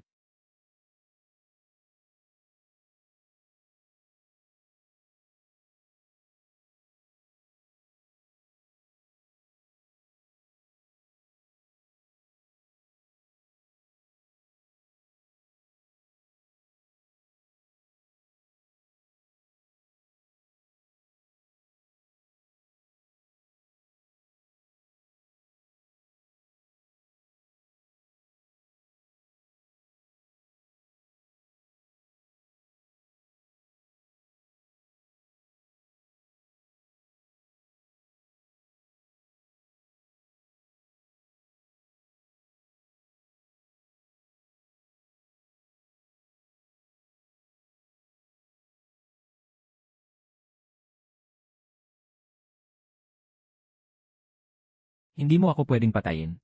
Magkapatid tayo. Magkapatid. Nung pinilit mo akong inumin ang pildoras ng sisui, naisip mo bang magkapatid tayo? Inalipin mo ako ng mahigit 20 taon. Panahon na upang magpalit ng pinuno ang mundong ito.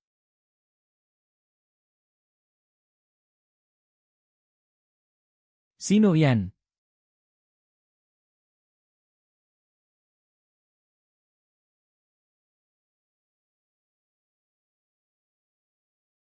Ikaw ay hamak na alipin.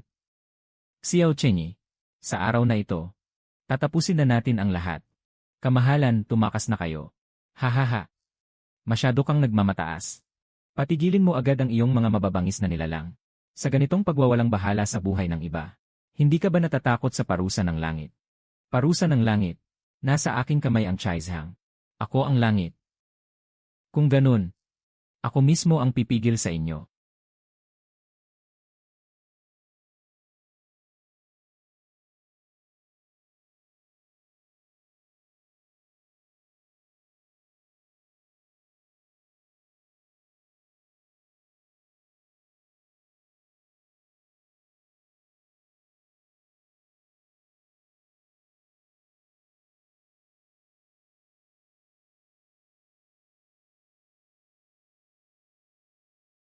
Gugunawin ng kidlat ang sangkalangitan.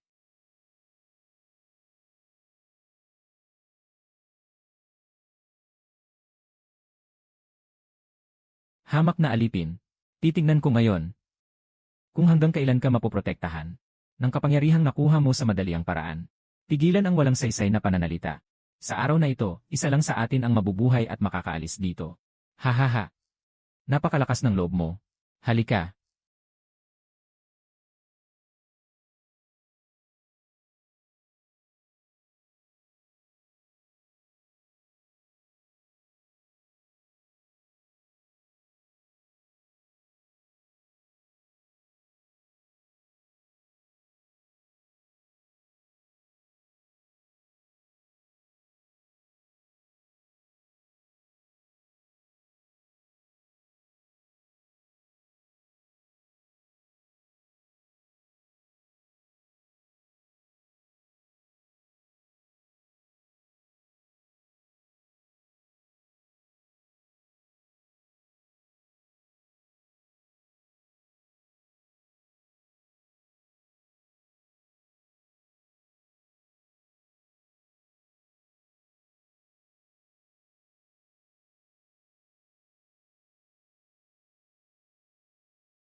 Wala ka talagang kaalam-alam sa tunay na lakas ng Chaizhang.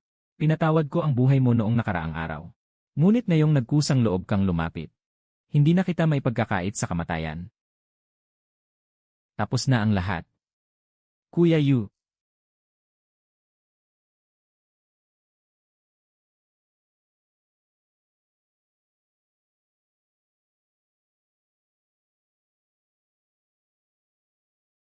Kuya Yu. Ano ito? Biwan. Anong nangyayari? Hindi ko na maigalaw ang espada. Kuya Yu. Pigil ko na ang kilos ng banal na espada ng Chaizhang. Ngunit hindi ko ito matatagalan ng matagal. Kumilos ka na. Makisaling anak. Patay na ang katawan ngunit nananatili ang kaluluwa. Gumagawa pa rin ng kabuluhan dito. Biwan. Ipaghihiganti kita ngayon din.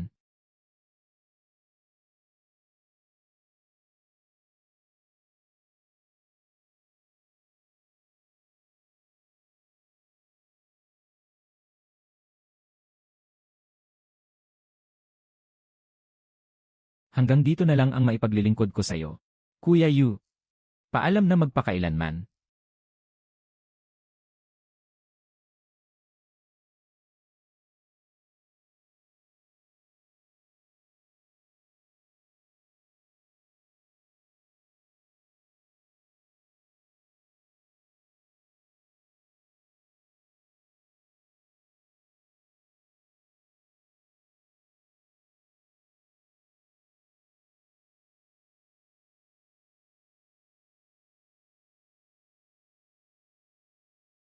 Ina, King Wu, Biwan, tiyo mo, at sa mga ninuno ng angkan ng Jiang.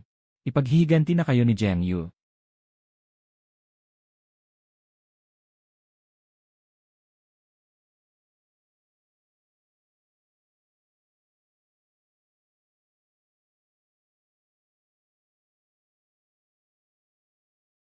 Ilan pa ang natitira sa ating hukbo? Kamahalan. Halos naubos na ang ating nangungunang hukbo. At ang ating mga pampalit ay papunta pa lamang.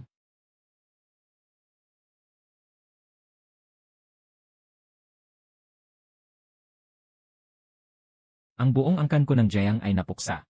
Nang dahil lamang sa pag-imbot mo sa Chaizhang. Nagpasimula ka ng malawakang pagtugis. Hindi na mapapatawad ang iyong kasalanan. Ang kapangyarihan ng Chaizhang ay gumugulo sa kalikasan. Ito ang ugat ng kaguluhan sa mundo. Ang pag-angkin nito ng iyong mga ninunong Jiang. Ang tunay na paglabag sa dakilang tadhana. Ginawa ko ang lahat upang ito ipuksain. Upang patatagin ang pundasyon ng kaharian.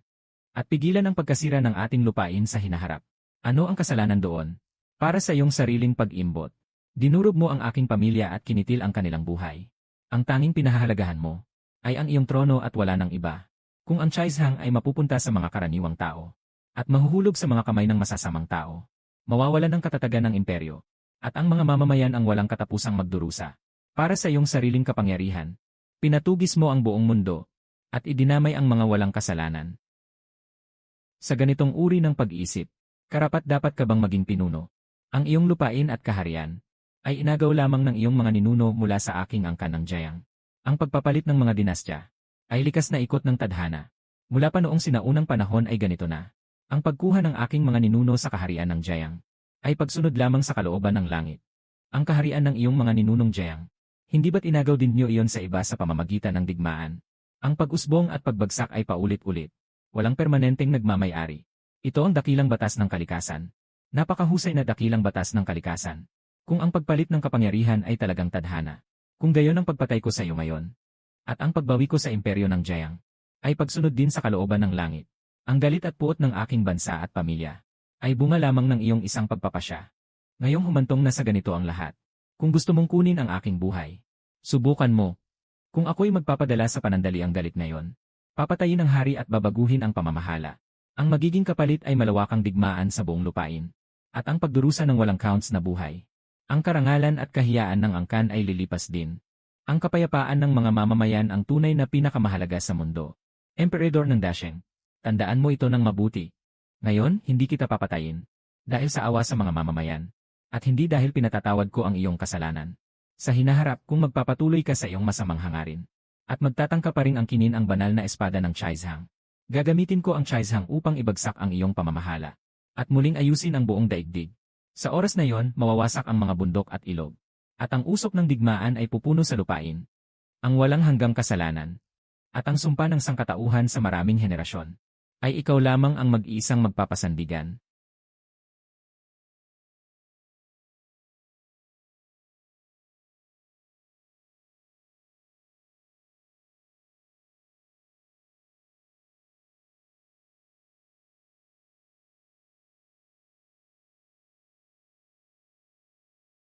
Chaizhang. Oras na para bumalik ka sa pinagmulan mo.